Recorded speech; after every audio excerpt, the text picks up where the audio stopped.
Hello বন্ধুরা, 24 ঘন্টা রান্নাঘরে তোমাদের সবাইকে স্বাগত। আজ আমাদের বাড়িতে ছোটখাটো একটা ঘরোয়া অনুষ্ঠান হবে। আর মুখরোচক মানে পদ রান্না করা হবে, বিরিয়ানি। তো কিভাবে করি সেটাই দেখানো হবে।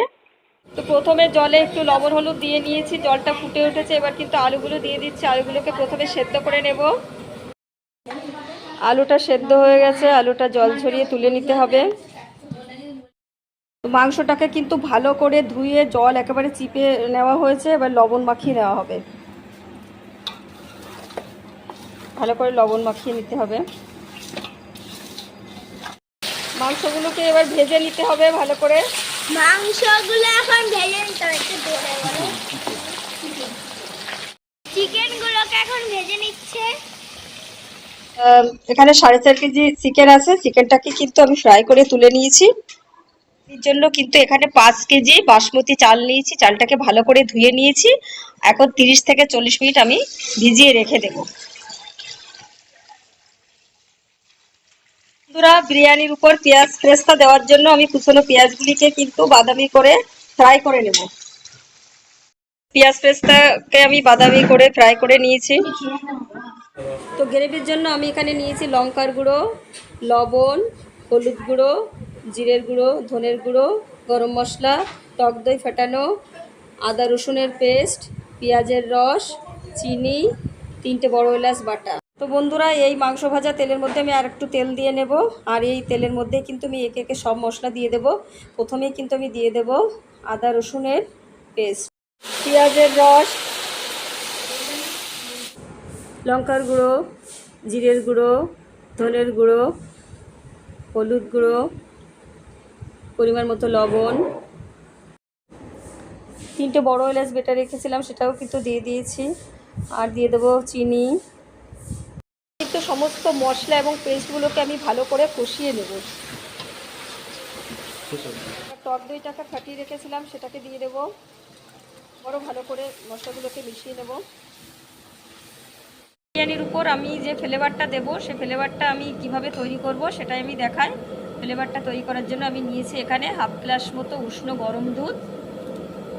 তো গরম দুধের মধ্যে আমি দিয়ে দেব কয়েক ফোঁটা বিরিয়ানির ফ্লেভার, মিঠা আতর কয়েক ফোঁটা, আর দেব ফুড কালার। কালার আপনারা নাও দিতে পারেন, কালারটা আসে আর কি।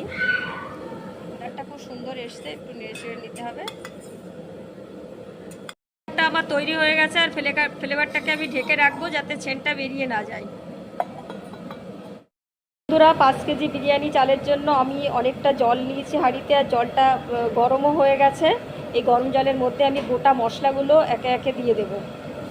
প্রথমেই আমি তেজপাতা দিলাম, ডালচিনি, শাহি জিরে, লবঙ্গ, এলাচ, সবই কিন্তু গোটা মশলা। আর আমি বিরিয়ানির জন্য যে ফ্লেভারটা তৈরি করেছিলাম 1 চামচ মতো আমি ফ্লেভার দিয়ে দেব। তো বন্ধুরা, আমার বিরিয়ানি জলটা কিন্তু গরম হয়ে গেছে, জলটা ফুটতেও শুরু করেছে। এবার আমি চাল দিয়ে দিচ্ছি।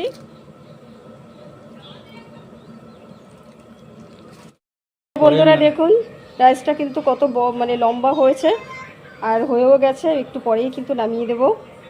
অনেকটা রাইস হয়ে গেছে, জলটাকে ঝরিয়ে নেওয়া হচ্ছে। তো বন্ধুরা, বিরিয়ানির রাইসটা আমি হাঁড়িতে সাজানোর আগে হাঁড়িতে কিন্তু ঘি দিয়ে নিলাম একটু। বন্ধুরা, প্রথমেই একেবারে নিচে হাঁড়ির নিচে আমি সেদ্ধ আলুটা দিয়ে দেব। আলুগুলো সব সাজানো হয়ে গেছে। এবার চিকেনগুলো সব দিয়ে দেব। বন্ধুরা, শাহি বিরিয়ানি মশলাটা আমি দিয়ে দিলাম। এখন দিয়ে দেবো একটু খোয়া ক্ষীর। বন্ধুরা, ফ্রেস্তার জন্য যে পেঁয়াজটাকে আমি ফ্রাই করে রেখেছিলাম সেটাও কিছুটা দিয়ে দিলাম। যে গ্রেভিটা আমি তৈরি করেছিলাম বিরিয়ানির জন্য সেটা এবার দিয়ে দেবো সবটাই। মাংসের পরে কিন্তু এই গ্রেভিটা ভালো করে ছড়িয়ে দিতে হবে। এবার আমি একটু চিনি ছড়িয়ে দেবো। বিরিয়ানির যে ফ্লেভারটা তৈরি করেছিলাম সেটাও আমি কিছুটা দিয়ে দেব। তো বন্ধুরা, এবার রাইস দিয়ে দেবো আমি। রাইসের পরে আমি ঘিটা দিয়ে দিলাম। রাইসের পরে আর একটু খোয়া ক্ষীরও দিয়ে দিলাম। বিরিয়ানির উপরে তো ফেরেস্তা দিয়ে দিয়েছি, ভেজে রাখা ফেরেস্তা। এবারে কিন্তু বিরিয়ানি ফ্লেভারটা দিয়ে দেবো। কেওড়া জল ছিটিয়ে দেব। বিরিয়ানি ভাবে বসানোর জন্য কিন্তু অনেকে ময়দা দিয়ে হাঁড়ির মুখটাকে বন্ধ করে দেয়, তো সেটা যদি কেউ দিতে না পারো তো এইভাবে কিন্তু যেভাবে আমরা দিচ্ছি ন্যাকড়া ভিজিয়েও দিতে পারো। এইভাবে ন্যাকড়া ভিজিয়েও দিতে পারো।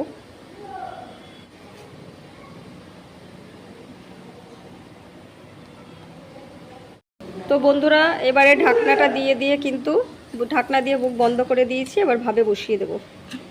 আধ ঘন্টা ভাবে রাখতে হবে। আর ভাত থেকে নামিয়ে নিয়েছি, ঢাকনাটা এখন তুলবো। দেখুন কত সুন্দর কালার হয়েছে। কারা কারা খাবে বিরিয়ানি? এদিকে আসো, বসে পড়ো। কেমন হয়েছে কালাম ভাই, খেতে কেমন হয়েছে? বড়দা, রেসিপিটা এই পর্যন্ত। রেসিপিটা অবশ্যই ট্রাই করে দেখবেন, আর ভালো লাগলে লাইক কমেন্টস করবেন, আর অবশ্যই চ্যানেলটিকে সাবস্ক্রাইব করে আমাদের পাশে থাকবেন।